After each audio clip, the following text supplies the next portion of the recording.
Right, welcome, welcome, welcome. This is day 6 of the Big Read. And the Big Read is I'm going to call it an experience. It's a reading experience where we have gotten community people, students from different colleges and universities, high school students, community legends to read from our book, Solving the Race Issue in America. And this is a very interesting book that I wrote a few years ago. And we talk about, as a matter of fact, let me give us an overview of what we did last week. We're beginning week number 2. And in our first session, day 1, we talked about how the book was written and the fact that when President Barack Obama was elected, I really thought that the civil rights era had finally come to a pleasant ending. I grew up in the 50s. I attended college in the 60s. I actually attended the March on Washington with Dr. King. One of the Greensboro Four was in my school. He was a couple of years ahead of me in school. And when I saw the election of the first Black president, I said, well, my goodness, it is done.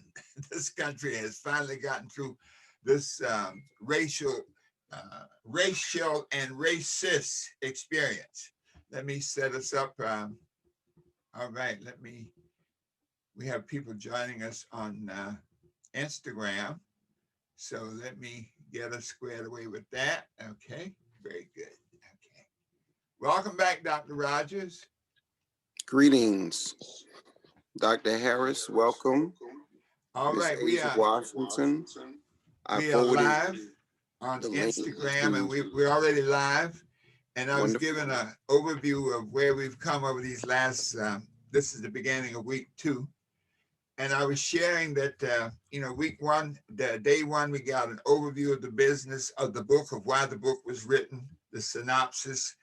And day 2, we had readings from, you might say, the introduction with Masere Rogers, Dr. Rogers' daughter. She did an incredible job of laying out, you might say, some of the responses, some of the instances of how Black people have survived over these last years. And then Olivia Harris, my daughter, recited a piece from the book called The Kidnapped African Would Not Die, which was very interesting. Okay, talks about the plight of the African experience from Africa, the homeland, to the kidnapped Africans who now populate the shores of America.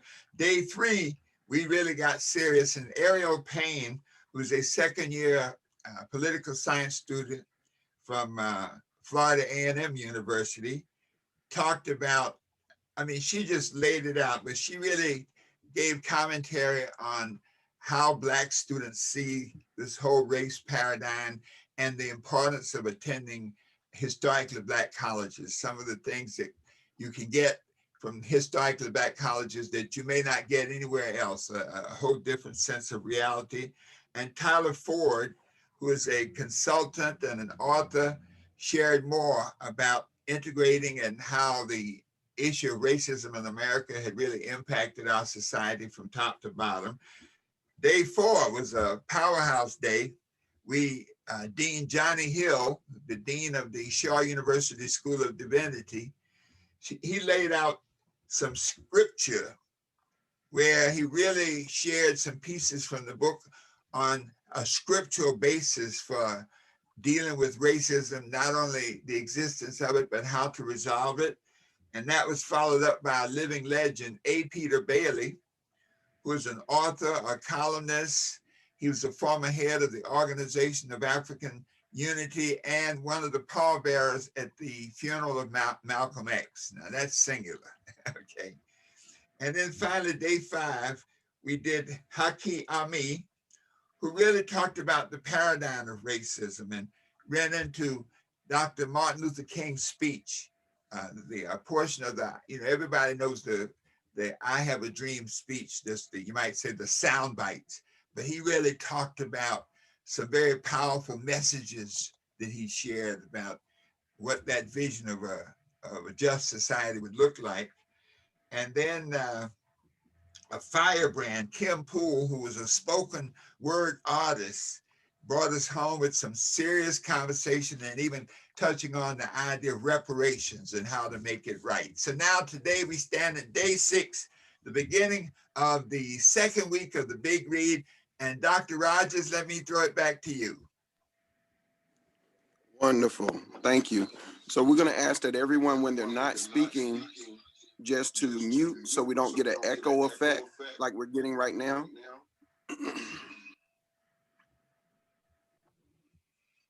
Dr. Harris, could you kindly mute? Thank you. Oh, great. So the echo is gone. Welcome, everyone, to week 2, day 6 of the Big Read of Solving the Race Issue in America. We have some wonderful readers for you today. In fact, Miss Azsha Washington is also a student at that historic Florida A&M State University where the Rattlers strike and they strike and they strike again. And she will be joining us as a junior political science major to begin our reading for today. In addition, we have Mr. Vince Bayyven, who is the co-director of the ACE Center for Culture and Education here in Knightdale, North Carolina. He's also a graduate of Hampton University. At one point, he was the director of the Inroads Program. If any of you remember when engineering students were being shepherded with soft skills into career opportunities in the state of North Carolina, it was Vince Bayyven who directed that, and so many of his alumni have gone on to do great things. And so we listen forward to hearing from him as well. So we'll begin with you, Miss Azsha. Welcome aboard and thank you for reading with us today. Hi, my name is Azsha Washington. I am a 4th-year political science major from Prattville, Alabama. And I'm also a transfer student from Tallahassee Community College. So I transferred about a year ago to FAMU. So will I start reading? Okay. So also, at James 5:16, the message is clear. Confess your faults one to another and pray for one another that ye may be healed. These are some of the scriptures on which claims that the reparation may be based. The implication is that the spiritual healing to take place, the person who has been transgressed against should be compensated for their suffering with an additional 20% to be added. Historically, there has been strong resistance from the white Americans to even entertain the concept of reparations for Black Americans. This resistance may be a result of many things. Some white Americans in power of the descendants of slave owners and may fear the possibility of directly connecting the chain of the tangible benefits resulting to the slaves owned by the ancestors. Other white Americans may oppose that the reparation on the grounds of the implied complicity in or benefits received from the slavery institution. Some corporations or companies may fear the reparations because of the possibility that the historical forensic data analysis may provide the tangible evidence as the extent of the benefits arising from the institutional slavery. Approaching the reparation from the monetary perspective at the outset of the problem can be problematic. A better approach may be from the aspect of the spiritual redemption. So, the redemption formula. If America is spiritually bankrupt today because the sins and filthiness of slavery committed by the white Christians in the past have been visited unto the present generation, then, based on the scriptures, a way to remove the sin and filthiness is 1, the present generation of the white Christian Americans must acknowledge to confess the sins and filthiness of forefathers. 2, white Americans must ask forgiveness from Black Americans who will acknowledge and accept their request. 3, They must make atonement. Black and white Americans must pray one for another to be healed and made whole. When this redemption is when this redemption formula is followed and fulfilled by a certain number of Black and white individuals, Christian Americans, the 100th monkey phenomenon will work as good in creating the paradigm of freedom, just as effectively and it has worked for evil in creating the paradigm of slavery. This paradigm of freedom, so established, can provide a framework and mutual understanding to resolve the more complex issue to recompense and reparation. America can finally realize that its promise that all men are created equally, endowed by the Creator with a certain unalienable rights, that among these are life, liberty, and the pursuit of happiness. America can live by the golden rule for all of its citizens and fulfill the destiny of the described Deuteronomy 7:9. Know therefore that the Lord thy God, he is God, the faithful God, which keepeth the covenant and mercy with them that love him and keep his commandments to 1,000 generations. Thank you. Excellent. Thank you for that reading. And as Dr. Harris rejoins us, we know that this is a continuation of our reading last week where we were talking, Dr. Harris, you authored and you spoke of the spiritual process needed to save America. And it was clearly set forth in Numbers 5:17, which is where we left off last week before Ms. Washington began with also at 5:16. And what was your new sense as you heard it through the voice of Azsha Washington, a young student down at FAMU, Dr. Harris? Was there any new element of it that resonated with you as the author of the original text? Well, I'll tell you that. Sir? So we can't hear you, Dr. Harris. Now can you hear me? We can now, yes. Thank you. Okay, all right. So let me make sure I got all of our stuff together. Technical stuff. Yeah, as Azsha was reading, you know, it's the spiritual law is nice when people read about it, but it's more powerful when people actually put it into use. And when she was reading that section on the redemption formula, it really tells people what to do. You know, we talk about that spiritual foundation to get through this racist paradigm of acknowledging the problem, and then after you acknowledge it, then to ask forgiveness and then make atonement. And when she was reading that redemption formula was really powerful. It just says that, hey, white Christians and Black Christians have to acknowledge and confess the sins and filthiness of their forefathers, in particular white Christians. And just that acknowledgement makes it all the difference. And you know, Dr. Harris, that's an interesting point because we just celebrated the birthday of Bob Marley this past week. And I think it was actually Saturday that they was celebrating Bob Marley's birthday internationally. And he's known for the song Redemption Song.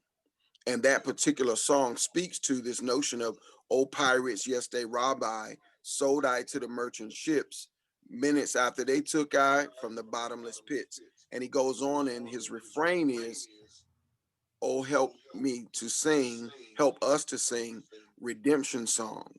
So the notion that redemption appears in your text, it sounds like you're saying there's a way for both those who've been wronged to be on the road to healing and recovery, as well as those who did the wrong.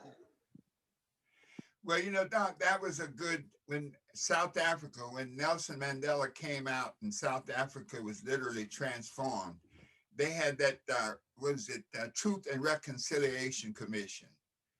And they had to set certain ground rules because they recognized that you could not go forward until you acknowledged all that you've done, until you acknowledge the past, until you acknowledge the pain and situations that you've caused. And in America, there's a deep resistance to that. I mean, most white Americans do not want to take responsibility for what their ancestors did. And if you think about that, what is that? What is the purpose of that? Does it cost them anything? No. Does it hurt? Is there pain associated? But it's a spiritual principle, that redemption formula that I'm sure that Bob Marley was speaking on. In that redemption formula, you cannot go forward until you acknowledge the wrong. That's just a spiritual principle that's laid out in the Bible, that's laid out in every spiritual text. And so that point of acknowledging and confessing that it was wrong is a psychological transformation. You know, that when in South Africa, when they had the Truth and Reconciliation Commission, a part of that required that once you confess the truth, you would not be punished for it. Well, in America, there's no punishment. All we're saying is accept it. It won't even cost you anything. It's just a mindset. And it's interesting how many white Americans resist doing that, because it doesn't hurt them, it doesn't cost, but it brings about a spiritual equation that then can facilitate the next stage, which is forgiveness and atonement. What's interesting, Dr. Harris, again, I'm getting some feedback when your line is open. If you could just mute, I apologize. I'm just hearing my own voice twice. Thank you. So what's also interesting is we often say slavery is the original sin of America, but in fact, the sin prior to was the desecration of the indigenous, and the nation has yet to grapple, squarely with that wrong as well.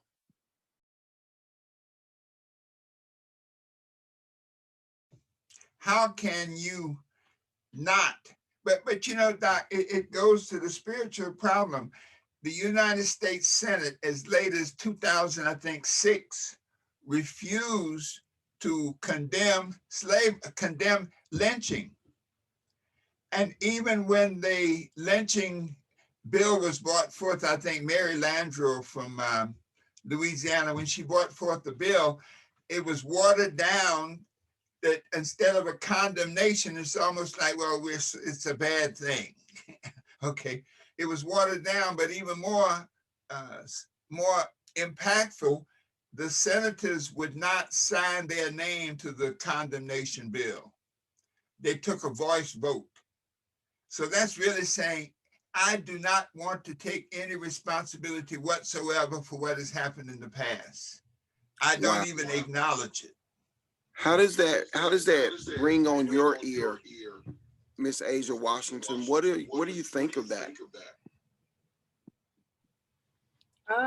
I personally think that, well, I'm just gonna speak on what I've basically read. So my instinct on slavery is basically like, I feel like Black people were forced into America, but we didn't really want to come to America to begin with. And so we're forced into the lifestyle that we're in right now.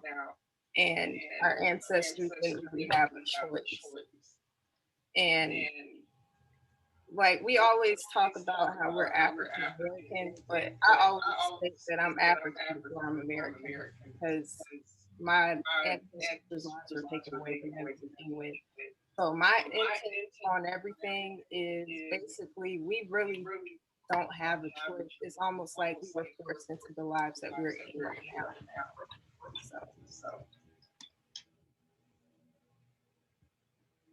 Thank you for that. Shall we continue with our next reading by Vince Bayyven? Brother Vince?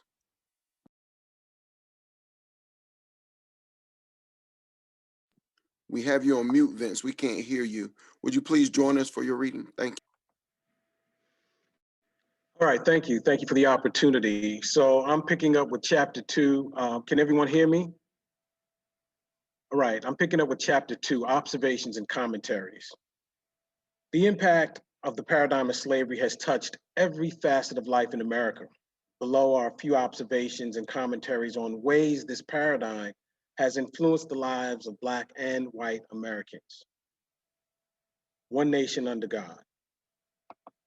If America represents itself as one nation under God, then based on the way Black Americans and poor Americans of all races are treated, that God must be the unholy trinity, profit, power, and pleasure. Nazi soldiers treated better than Black American soldiers. Aging Black American soldiers tell stories of rampant racism in the United States during and after the Second World War. When German Nazi soldiers were captured and transported on trains to prisoners of war camps in the southern United States, the captured Germans could eat in segregated dining cars, while the Black American military guards could not. In America, a white German Nazi prisoner was given more respect than a Black American soldier. Black American police officers could not arrest white Americans. As integration began to take hold in the 1960s throughout the southern United States, police departments that had for over 100 years been exclusive to white men were faced with many dilemmas. How would Black police officers be able to function alongside white police officers, many of whom had clubbed, put dogs on, shot, and otherwise abused Black Americans in the not too distant past? Black police officers who were first integrated Southern police departments had limited arrest powers. For an example, Black policemen tell stories of how they could only arrest Black people, but could not arrest white people. I guess in those days, if a white person committed a crime in front of a Black police officer, all the Black police officer could do was call in and tell a white police officer what he had seen. Chances are, if the Black police officer was the only witness to the crime, tried before a white jury, the white perpetrator would be found not guilty. Racist treatment of Black police officers took place in the northern states also. Black police officers in Philadelphia could not ride together in a patrol car. A retired Philadelphia police officer told about the LWW policy in the police department. LWW means love white women. There was an unwritten rule in the Philadelphia Police Department that two Black police officers could not ride in the same patrol car. It was perfectly fine that two white police officers could ride together in a patrol car. Even a white and Black policeman could share a patrol car. Why was it unacceptable for two Black police officers to ride together? The reason was LWW. The Philadelphia police brass evidently believed that if two Black police officers rode together in a patrol car, sooner or later, they would encounter a white woman, since, as many white men believe, Black men loved white women. The thought of two Black police officers with guns approaching a white woman who was driving or walking recklessly could only lead to one thing: rape and mayhem in the first degree.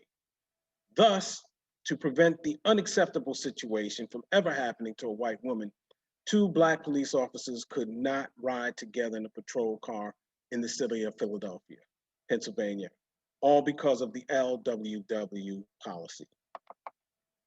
West Indians are different from Black Americans born in America. Black Americans born and raised in America, especially for many generations, are different from West Indians, Caribbeans, and other people of color who don't share the American slave ancestry.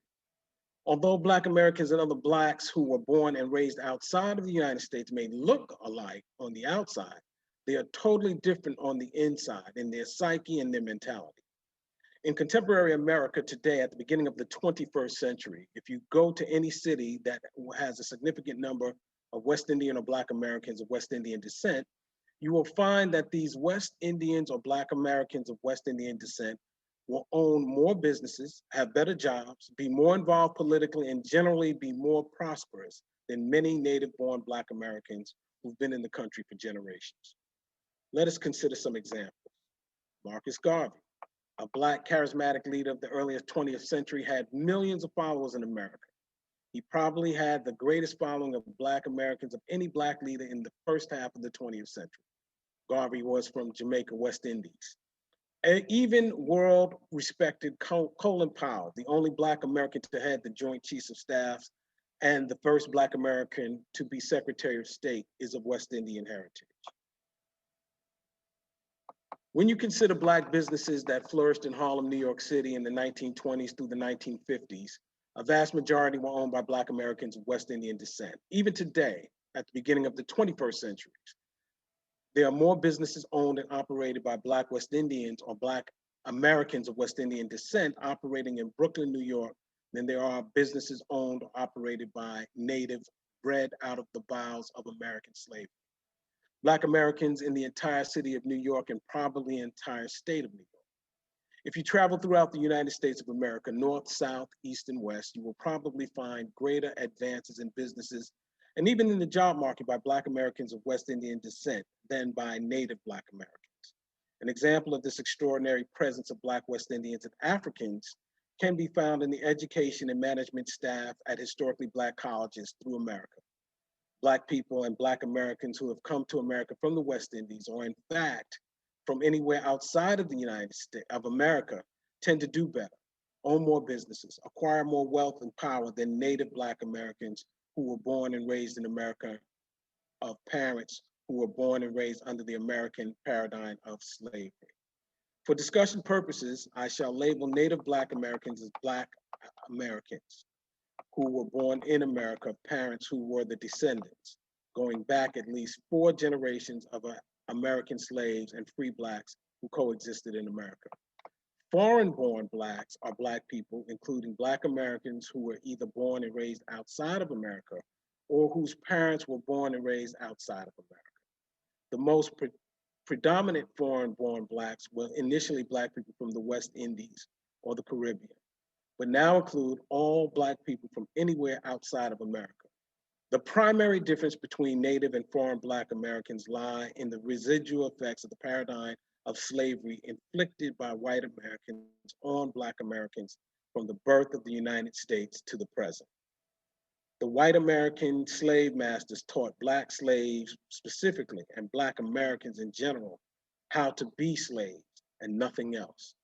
Virtually nothing has been done to date by white Christian Americans to undo the damage that they have done to Black Americans for the last 400 years. Maintaining the illusion of white superiority. In order to maintain the illusion of white superiority over Black Americans, white Americans systematically kept talented Black Americans from competing on every level. Sports. Can we take a break there, Vincent? Yeah, we can. Definitely. Wonderful, wonderful reading. There's a lot in this one, Dr. Harris, and Vince, you may even want to respond since you did the reading on it. You know, what are your thoughts? How does it hit your ear? Because there's a lot in there from the last part you read regarding the treatment or the different mindset of African Americans, quote unquote, native, and other Africans out of other nation states back to the paradigm of slavery, one nation under God. How does that touch you, Vince, in your thinking?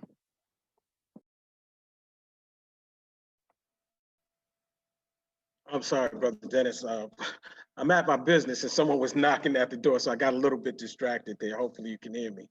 A very interesting piece. I remember during the course of my experience and journey, there was something was brought to mind for me. Slavery in America was referred to as the peculiar institution, okay? And why was it referred to as the peculiar institution? Because American slavery was the most brutal, the most harsh. It was intended to dehumanize its captives. Whereas slavery that was practiced in the Caribbean was done in a way by Europeans where it was almost like, we're just going to drop you off and you're still a slave, but we're not going to have that rigid kind of slavery. They had a lot more independence. That's why you see in the Caribbean a lot of African culture still present, whether or not it's the food, the language, phraseology, and all of that. It was totally different. America was recognized as the peculiar institution because of its harshness And that's why I don't have an issue really when we refer to ourselves as African American, African Cuban, African whatever, because that last part really speaks to the experience that you had during your slavery, Afro-Brazilian, because it was different. And so when you even look historically or from a big picture perspective, and you see and you listen to the stories of people like Harry Belafonte, Sidney Poitier, other actors, things who came from the West Indies, they had a totally different perspective. I remember reading a story about Sidney Poitier when he first came here.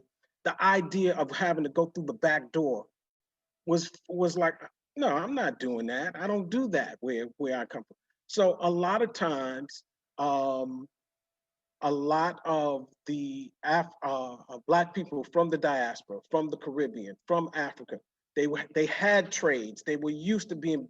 They had their own businesses. They were used to more independence than the slaves here in America.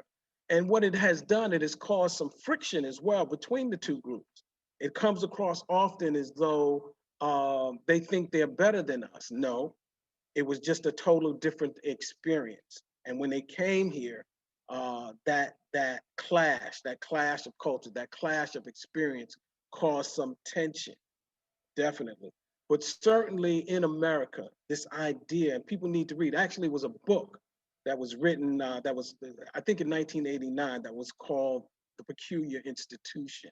And it just talks about American slavery specifically and how harsh it was. So I don't know if I answered your question, but. You did. And I think that book was written by John Blassingame, The Peculiar Institution. Dr. Harris, did the point that Vince made, did it strike a chord with you in terms of the text as you wrote it? Oh, Vince, you hit so many points. You know, Sidney Poitier, when I was a young man in my uncle's law office, Sidney Poitier was one of his clients. And I got to know him and his family. His first wife, Juanita, was cousins to my first wife, Elaine. But anyway, one of the things about Sidney was he would never take those roles of Black men shuffling. He never would take, and that, I think one of his first movies was Blackboard Jungle. And many of the Black actors of that time refused to take what do you call it, the Hattie McDaniels, when she got an Academy Award, couldn't even attend the event to get the award. And so it looks like American slavery was determined, you know, when you think back on the movie Roots, I remember watching that, and it really brought home to me something that, you know, when you read it and when you see representations of it, it really changes your experience of it. And one of the things in Roots that became very, very apparent was the desire of the slave master to cut off all vestiges of where the slave had come from, everything about Africa. You know, the big idea that we want to call utopian. He says, no, I'm Kutu Kente. And I think that's a part of that unique experience that American slavery, I think European, let's just say colonial slavery, the band of slavery, the brand of slavery that the British and most of the Europeans perpetrated was more almost completely economically based. And so when England decided that they would no longer practice slavery, they were able to end slavery by legislation, okay? But American slavery had been so ingrained beyond the you might say the sheer economic aspect, but had really been ingrained in the psyche of white America.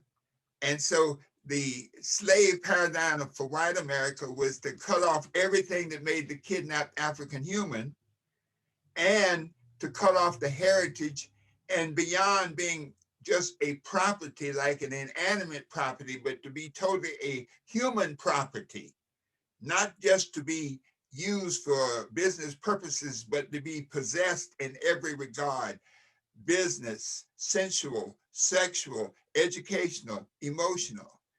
And that, I think, is really the foundation for the crippling effects that slavery has had on America, to this very day, because with that type of psychological damage, in the book, when we talk about the 100th monkey phenomenon, which is a way to change and create a behavior pattern, that the behavior patterns created by the systematic practice of enslaving people's minds, bodies, spirits, and everything, unless that behavior, that process is reversed and transformed, many Black Americans, we are still trapped in that paradigm right now. And that's why when we talk about this idea of acknowledging, white people must acknowledge what they've done, but Black people have to acknowledge what's been done, how we have been literally the impact of slavery on us, the reason why so few of us can form partnerships.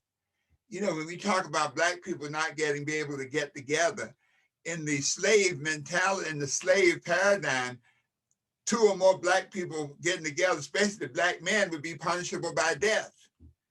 And so when you learn psychological behaviors like that, it is perpetrated and continued throughout your entire life, throughout the entire existence.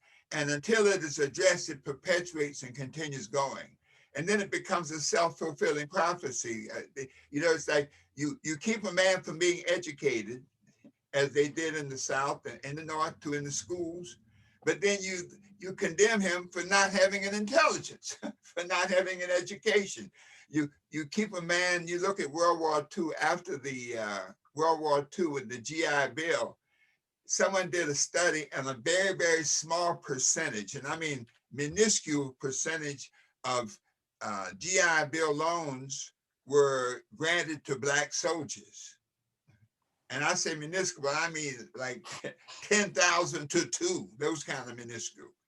And so when you say, well, now, if that is the case, I now hinder him economically in every way, and then complain that he's not economically sophisticated, that he's not having the economic benefits that everyone else.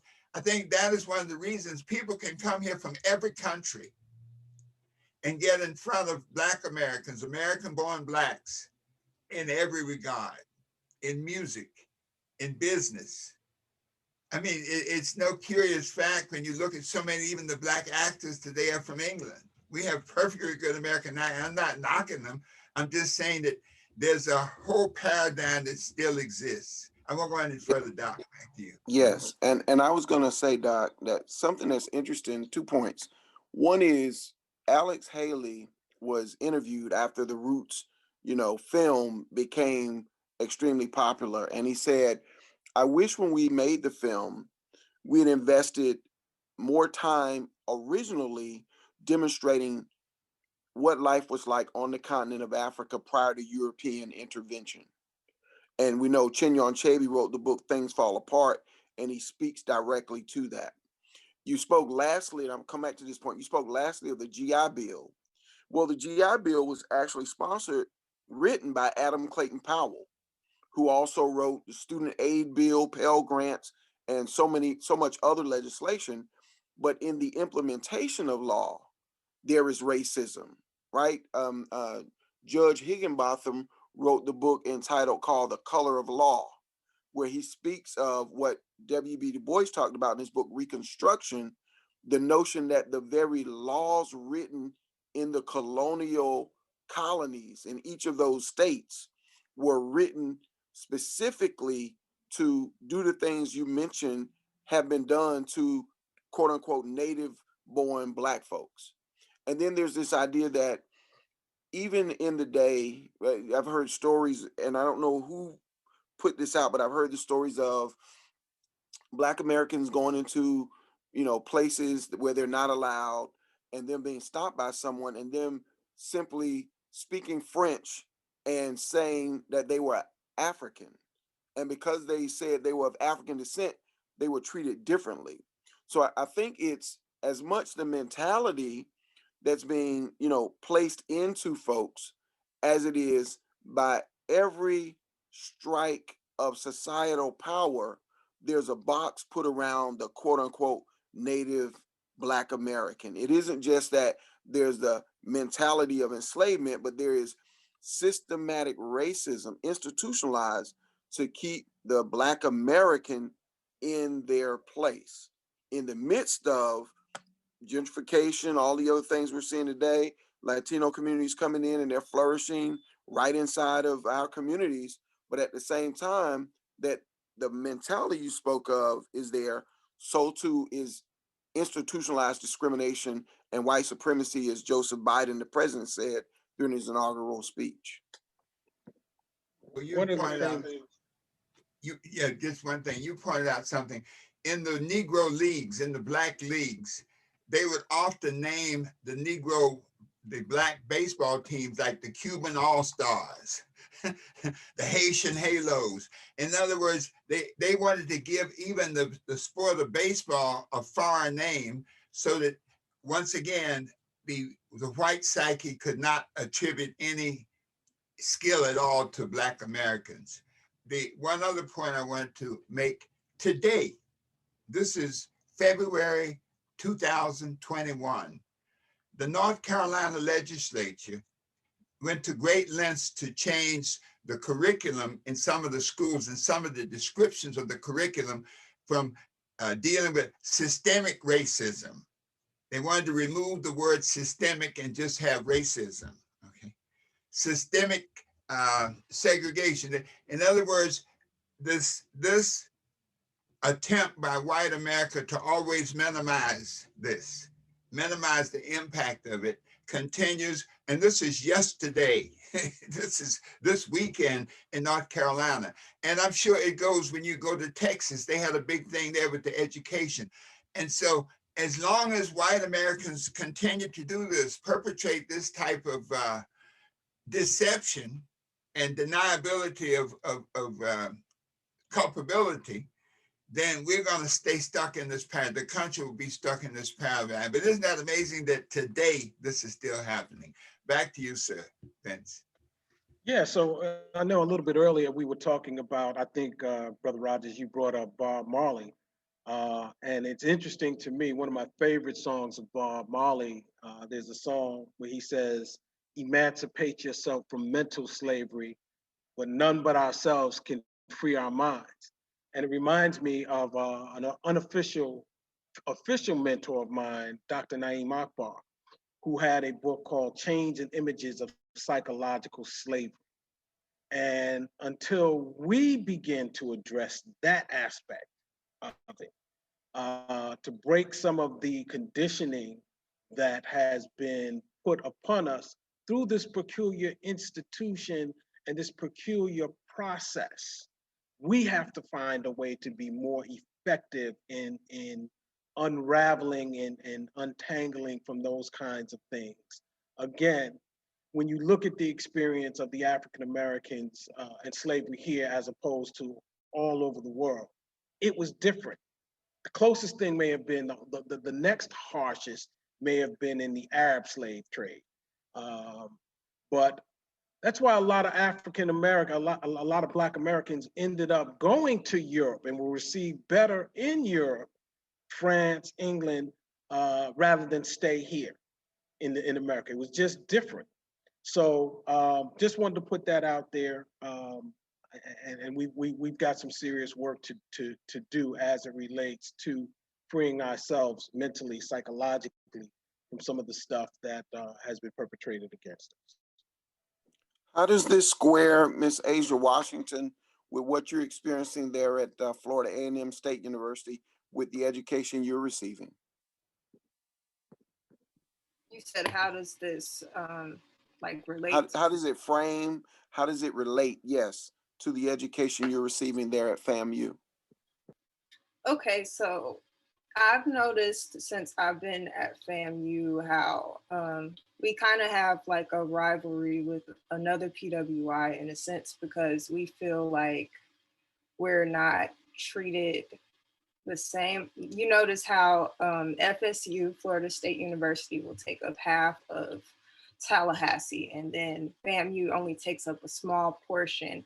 And we feel like we're getting the same education, we have the same benefits, we're paying the same prices. So why isn't our campus as large as this other university? But my take on everything is this. You notice how we've had protests. recently during the pandemic, I've noticed that we all merged together.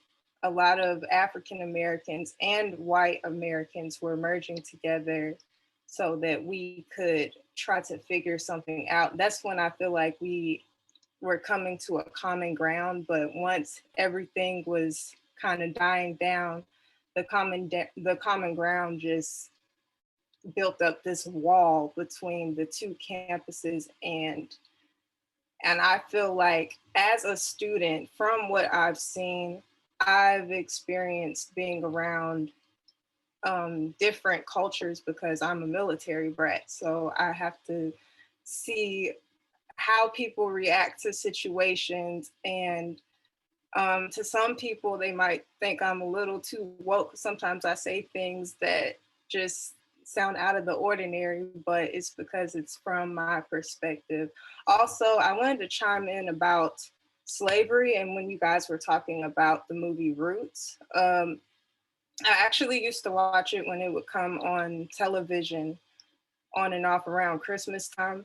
But I wanted to learn more about what they were doing in Africa. And I wish that it was a longer story that, you know, that was expanded on that portion of it, because it seemed like they had businesses and they were, but in a sense, they kind of had their own culture, their own sound, their own religion.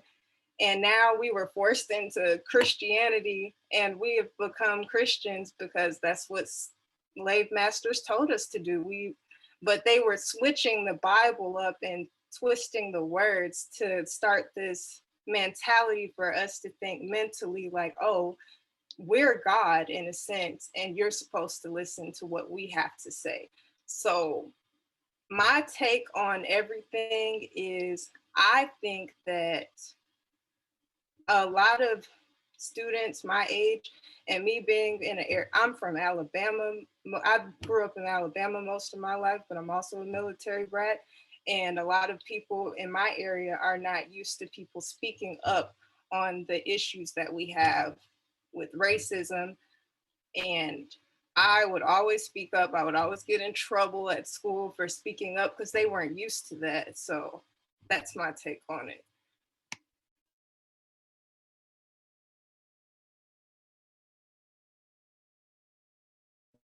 Thank you for exercising your voice. And I just want to make sure I heard you correctly. You said that the Florida State University students and the Florida A&M State University students, both schools right there in Tallahassee, they were at one point protesting together. Was that during a response to George Floyd this summer? What Yes, exactly sir. were they protesting together? It was when George Floyd and Breonna Taylor were really heavy in the media, and there was a lot going on around that time. And I was going to go to the protest with them, but I noticed that it was a lot of FSU and FAMU students, and they started the march at FAMU, and they walked all the way to FSU's campus, and they were merging together. And I thought it was beautiful from what I saw, because I've never seen anything like it before. So Right. And I think that's one of the examples that Dr. Harris speaks to of how cultures must be merged and people must work together in order to rid the nation of racism. Is that right, Dr. Harris? Absolutely, Doc. As I was listening to her, to Azsha, the civil rights era of the 60s, when JoJo McNeil and the Greensboro Four sat in at the lunch counter at Woolworths, that wasn't the first sit-in. There were many other sit-ins in Wilmington, North Carolina. 2 years prior to that, there was a sit-in at a Woolworths. Around the country, there were other sit-ins.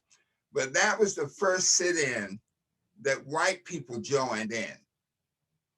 And so with the Freedom Riders, it was at the right time when they sat in after those first 3 or 4 days. And it was one of the first sit-ins where they understood the use of the media. See, they were all young people. JoJo was 18, I think 18 and 19 for the four young men who sat in at the Woolworths counter. So they weren't educated scholars with more degrees than a thermometer. They were really young people who had a vision of how they thought things should be. Once they started that process, then students, white students, began to join in.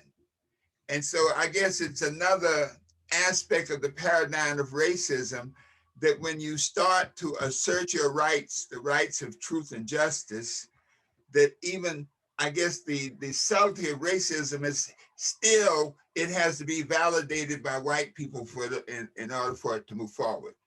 And that was a key part of the civil rights movement. You know, Dr. King and the other leaders would program their activities so that they could be in the 6 o'clock news, so that this vision could be shown to white people. In other words, black people knew what was going on. We were the ones who were getting their heads knocked or lynched or beaten or discriminated against. We knew what was happening. But he used the news cycle to let white people know what was happening, because it still needed that white validation to really move forward in a very meaningful way. Back to you, Doc. And what's interesting is, you know, Dr. Ronald Walters, who was the chair of the political science department at Howard University, he too had participated in a sit-in Wichita, Kansas, before the Greensboro sit-in. Dr. Walters just was a youth person within the NAACP.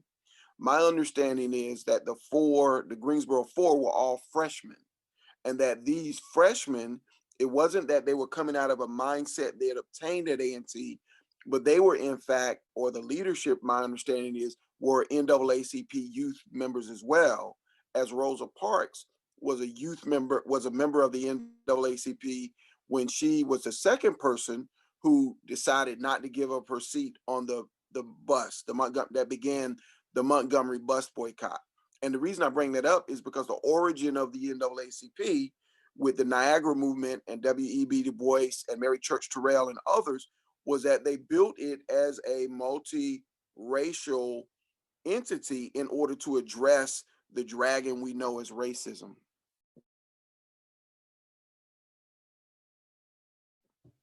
Care to respond to that, Vince? I see your...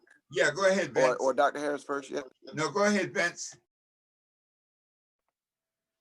Yeah, no doubt. I mean, I think there were a lot of, what's the word I want to use, things that came together to address, as you described, this dragon called racism. And it was interesting too, you know, from the perspective of, you had Dr. King in that movement who chose to address racism in one way. And then you had brothers like Malcolm X and Elijah Muhammad and the Nation of Islam, and the Black Panther Party that eventually grew up, who said, no, we're going to choose to do it another way. Now, interestingly enough, when you mentioned the Black Panther Party had a lot of support too, a whole lot of support from white organizations as well, in terms of what they were doing on the ground, definitely. And so there were a lot as did SNCC, just to Yes. support your point, Vince, as did the Student Nonviolent Coordinating Committee. They were receiving funding from people outside of the Black community as well. Yeah, no doubt. And so it's amazing to me that now over 40, 50 years ago, folks could see, you know, my mom used to always say, right is right and wrong is wrong. You know, that's something we learned, and you could recognize it. And so back then it seemed easier for people to recognize, to say, this is not right. Somehow or another, we've reverted back from that we've gone backwards. And now folks have a problem recognizing what it is. And it's not that they have, there's what's called willful ignorance, okay? There's willful ignorance now. Again, it's this mentality that says, it is because I say it is. It is because I say so. Because this is the way I want it to be, out of fear. Someone told me once that people are motivated when it's all said and done, and I'll stop talking after this. People are motivated by one of two things. You either do things out of love or you do them out of fear.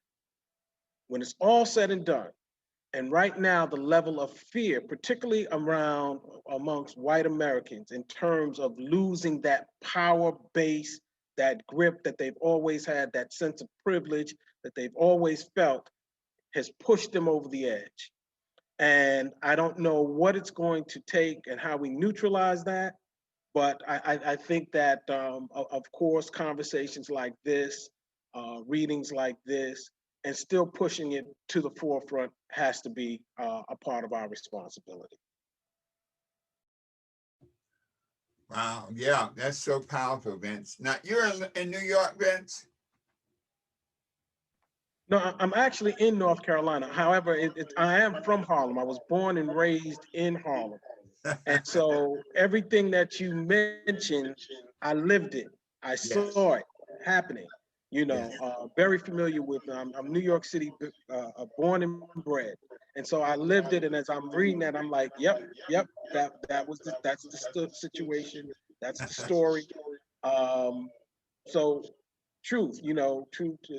As folks say, you speak the truth, and that was it. You described it perfectly. Yeah. Beautiful, thank you. Well, Doc, as we're listening, we've really hit upon a very profound uh, understanding of the depths of racism. When I read it was on the news. It was a major news item when they said they want to remove systemic racism. And in other words, anything that made racism look like it was institutionalized. That was the other words, systemic and institutionalized. They wanted to remove that from the books. And once again, it's that denial consciousness of white Americans that will keep us stuck in this paradigm.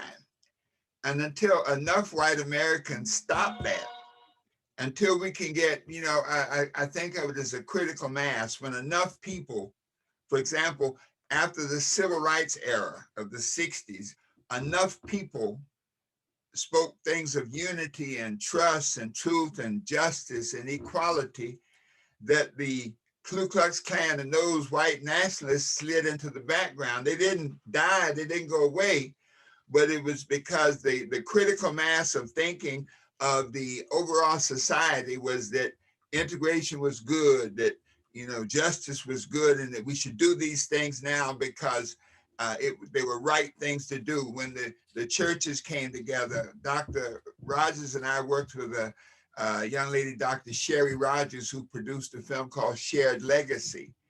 And in that, she talks about the strong role between Dr. King and the Jewish community, how they were able to work together, and the Jewish community was able to get things done for Dr. King's movement, for the Black community, that could not be done otherwise. And so this collective working together is going to be critical.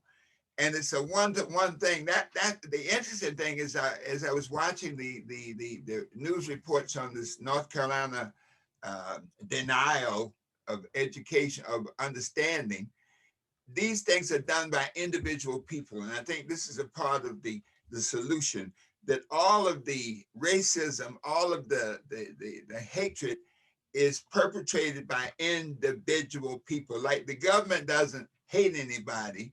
That hate is manifested by the person who pops up at your door, or burns a cross outside your house. And so this salvation, this getting past this paradigm of racism is going to be a very personal thing, one-on-one, where we get enough minds, enough people on one accord that we can create a critical mass of righteousness that can then change the world and bring about the society we are looking for. Back to you, Doc.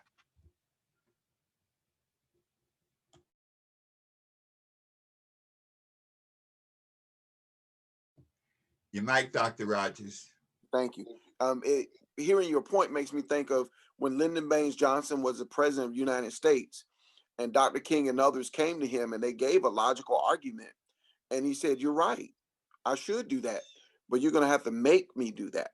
And so often when government or individuals do step up, if they're pushing the government forward, then it's changing public policy.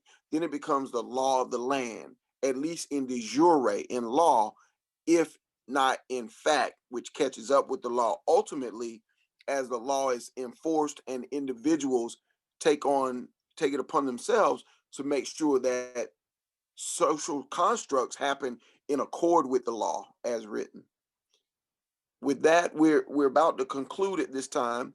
Are there any closing comments from Vince or Vince Bayyven or Miss Azsha Washington? Again, thank you for the opportunity to be a part of the Big Read. Love what you guys are doing. Definitely, in reading, as I said, I saw some of what Dr. Harris recorded, lived it firsthand. As a matter of fact, my godfather, my legal guardian, was from Antigua, and in the 1950s in Harlem, he had the vision to purchase a building, a 5-story building, and caught a lot of flack for that. So again, this was a great experience. I'm glad to see the young sister on here, Ms. Washington, her perspective. Thank you so much for sharing and continuing the legacy in the movement. Any closing comments, Ms. Washington, before we turn it over to Dr. Harris and close for today? Yes, sir. I really enjoyed the Big Read today. I like to see different perspectives, and based off of your experience and how we're dealing with racism today. And I like to reflect on history. I watch documentaries just for fun. I like to watch different documentaries relating to slavery, Martin Luther King, Rosa Parks. It just helps me understand it better, and I love to see other people's perspectives. So thank you for having me. Azsha, thank you for being here, because all that we do is really for you all. The civil rights era and all social change basically takes place through young people. The older people can give you context and historical input, but it's the young people who really step out with the energy, with the vibration, with the ideal. Young people are still dreamers, and really those people who hold the consciousness of the country's feet to the fire, to say, if you say this is about truth, justice, and the American way, then it should be that way. And so thank you, Azsha. Thank you, Vince. We have been working at this for a while. Thank you so much, Dr. Rogers, for putting this all together. And for those who listen, you can go to our website, www.solvingtheraceissue.com. We are posting each one of our broadcasts, each one of the days on that website, so you can go there and watch all of the videos from last week. And so, Doc, your last word?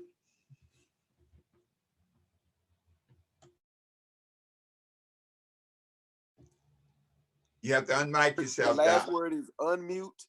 Everyone have a beautiful day. We'll see you tomorrow with additional readers. Thank you for your time and your patience. Thank you, everyone. Thank you, and bring somebody tomorrow. Share this with at least one person and invite them to go to www.thebigread.net. That's www.thebigread.net. Thank you so much. Thank you. Thank you.